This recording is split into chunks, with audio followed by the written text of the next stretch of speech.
on the other greatest news that we've had in the last few days was we have another granddaughter. So we're up to 2 granddaughters now, and definitely excited about that, and can't wait to get up and meet her. I think we're planning a trip here real soon and try to go see her and see all the rest of the kids and stuff like that. So yeah.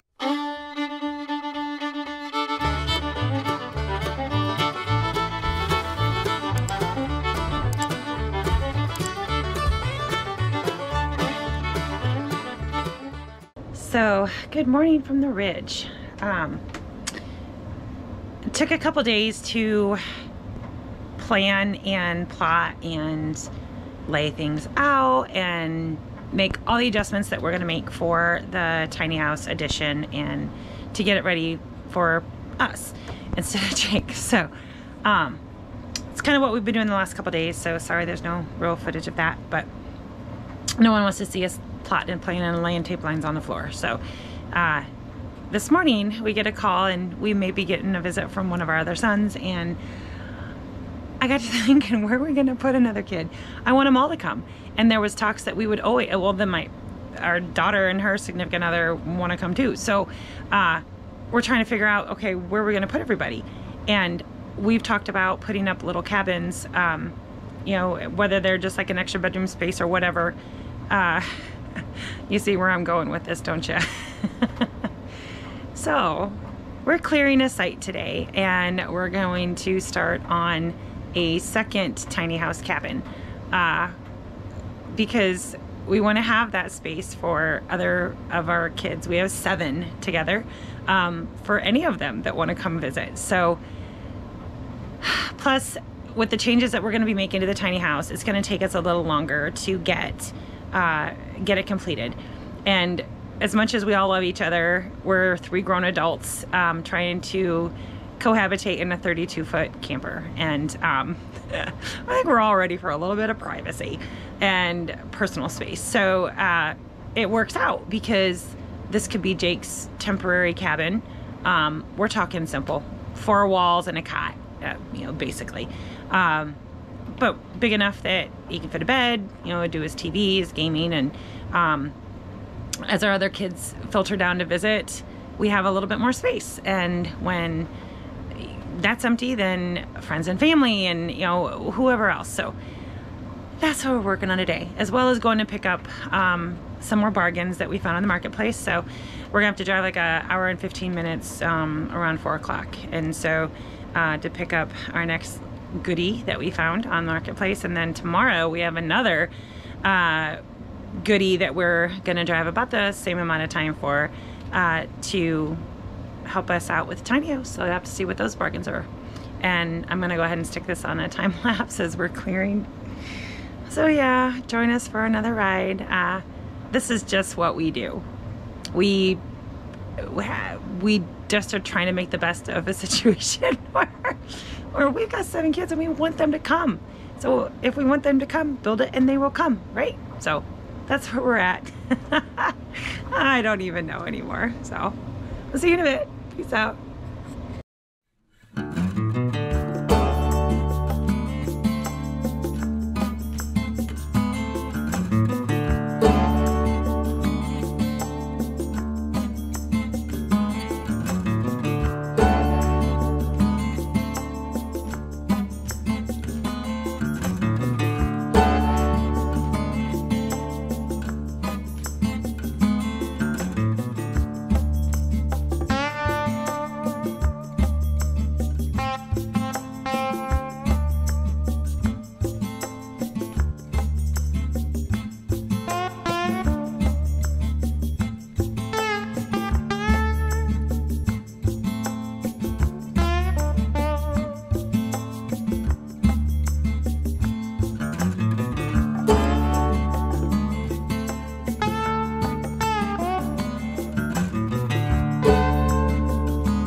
Okay, yeah, so been a little while since we've even had the camera on. I'll pan around. We still have the white stuff. The fun part about it was it all came down frozen. So it was a frozen mix, but then it kind of started to melt and then it refroze. So yeah, walking on this stuff right now is like a death trap. All of our northern friends and family understand it, but yeah, it definitely has put a kibosh on progress, stuff like that. I'm out here at the truck right now. We've got some of our finds treasures. We picked up some wood off the call cart when we were Home Depot in the other day. Went to Lowe's, got some buckets. Got some interesting news that those will be involved with. More miscellaneous treasure finds. Did pick this up at Harbor Freight today. Got the plunge router up in there. I'll see if you can. So that's a wood stove. I can't remember. Ooh, look at that sun setting. Probably popped out finally maybe an hour ago. Just long enough for it to come set, but it is gorgeous back there. Oh wow. Yeah, so wood stove, we got that and decided that that's gonna go in the tiny house. Picked it up pretty cheap, I think like 350 bucks. We got a thing of polish that we're gonna go ahead and clean it up with. It's in really good shape. Fire bricks are pretty solid. I think I only seen one or two in there that are cracked, so we'll just buy a replacement kit of those. But yeah, right now everything's just a frozen tundra. Yes, awnings in, remembered that. I mean, a little late, but you know, I remembered it. If we wander over this way, so the tractor's still parked right next to the camper because we're working on the next finest project. See if I can do this, and finally getting somewhat walkable. So yeah, this is the start. We were just kind of measuring. What we did was we leveled. We started a video, and there'll be a build video for this, but it's gonna be another cabin, fairly close obviously to the camper. It's gonna make it easy for running electric. Right now it's gonna be a dry cabin. It'll only have power. We're not running water quite this yet. Still working on some planning stages, but by doing this I can jump power from where I ran it for the RV, because I have more than enough running to it. I can go ahead and split from there, get us another panel, put this in.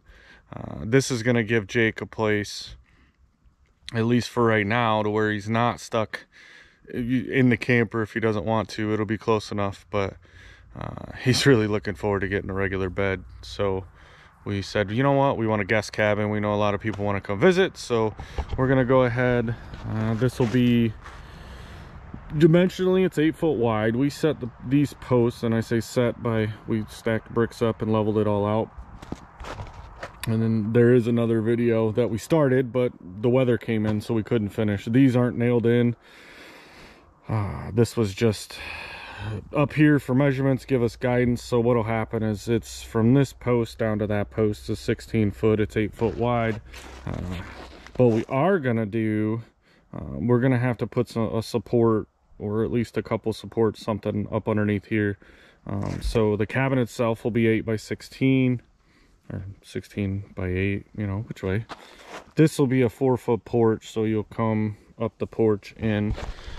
Like I said, it's because we didn't have enough going on. We, you know, haven't finished the tiny house, and per typical of us, we're gonna get 17 other projects going first before we finish one. But it's as things come along to us, and we really thought that was gonna go up really quick. We were gonna run to town, and then all the ice and stuff come that pretty much shut down most of the area.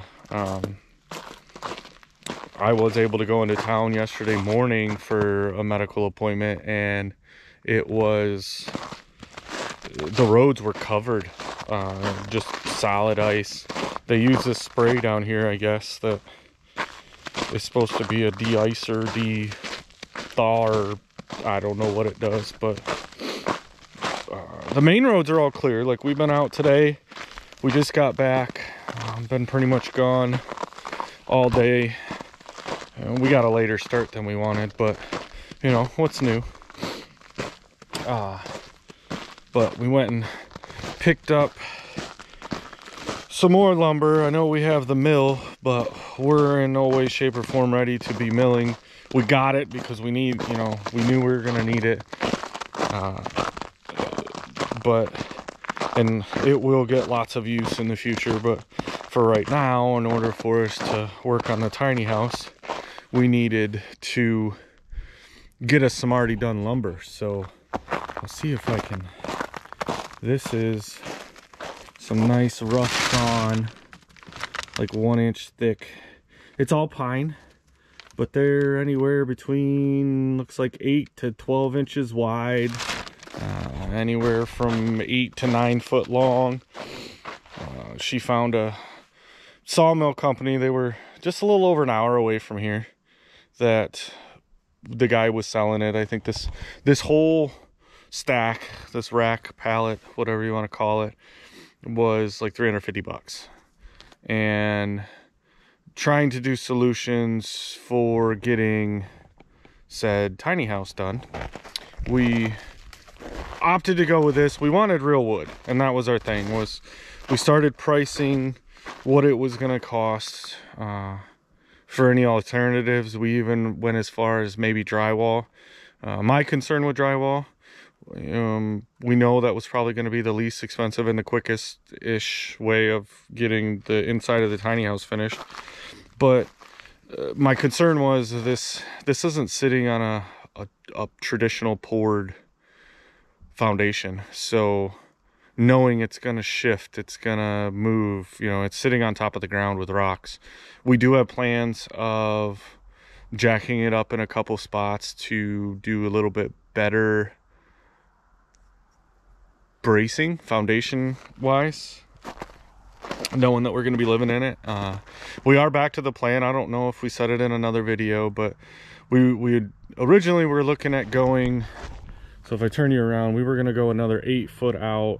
Well, at one point it was we were going to go 12 foot out and 12 foot wide, because this is 12 by 12. This original part right here is 12 by 12. So we were going to go 12 out and 12 over. Now we've reduced it to, we're going to go 8 out and 12 over. I think, I'm pretty sure, yes, that's what it's going to be. We're going to go 8 out, 12 over. That's going to give us a kitchen. We did we went inside, and maybe I can take you in. We went inside and started taping things off to see, because our other thing was, once again, it's on a very rickety, I say rickety, but it's sturdy. This thing's been sitting here, I could easily say like 20 years. You know, in the shape, like that's OSB that's on there, and other than where animals chewed through, it's solid. And we started doing the plywood, you know, and that's treated. But then you have, you know, everything sitting on, they're mortared together. I mean, it's working. So I'm not gonna go in there. I hate fighting with that door handle. That doorknob will be getting changed very soon. But yeah, we tried to map it out. We were going to do it without building the addition to try to save on weight and time and stuff like that, but it's going to be too small. I mean, we're okay with going with small, but we literally couldn't, like, you'd get a stove, maybe a one little mini sink, and you know, the fridge, and boom, you were done. Like, then you got the bathroom and you got the loft space. So knowing we're probably going to be in this for a little while, we just went ahead and said, you know what, we can do the 8 foot out, we can do the 12 foot wide. That gives us a pretty decent kitchen dining area with extra cabinets and cooking space. My big thing was I really wanted her to have a spot that she could do the cooking. I mean, like, we cook all of our meals, so you know, we need a spot to have everything that's involved in getting that and cooking in one spot. So one good note that with everything freezing is I can walk around in my tennis shoes right now. and not go up to my knee in mud, and there's not standing water because it's standing ice and frozen. And we did have a little hiccup with the hose freezing. The well didn't freeze, but the hose itself did freeze.